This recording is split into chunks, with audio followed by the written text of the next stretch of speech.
Well, if you've gone to a recent Mets game, you may have noticed a section of loud fans all wearing the same shirts. It's not a coincidence. It's actually Darren Meenan's dream come true. Jamie Stewart introduces us to the man who turned a hobby into an army in a story you'll see only on 12. Let's go Mets! Let's go Mets! Mets fans, they hope for the best, but expect the worst. Most Met fans have that same similar mentality, like the worst is always happening to us. Here we go, Jacob! Here we go! Misery loves company. But now there's a new flag bearer for the Mets fan base.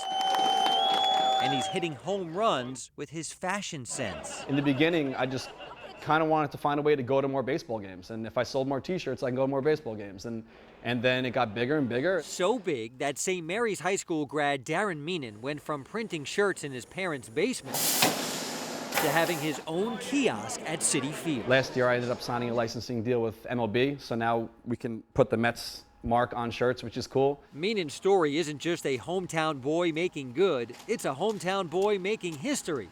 The 7 Line has grown into perhaps the most successful independent fan-run company in pro sports.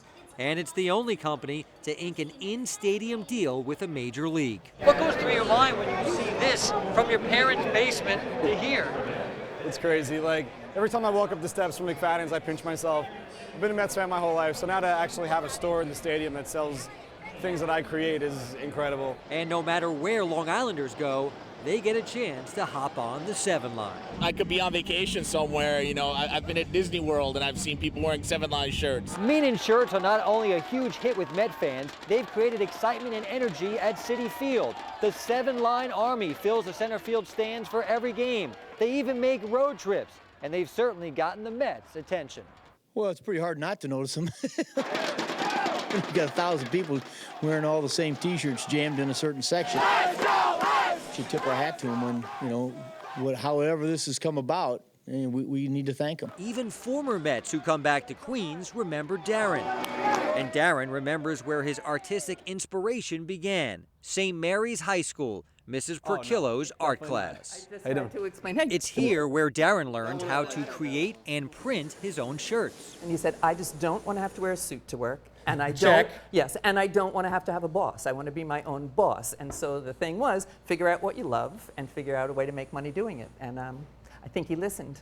So take one die-hard Mets fan, throw in a creative name, creative fashion, and rabid fans, and you've got a brand new movement. If it wasn't for the fans and the people who show up to the games, there would be no 7 Line, there'd be no Army. Jamie Stewart, News 12, Long Island.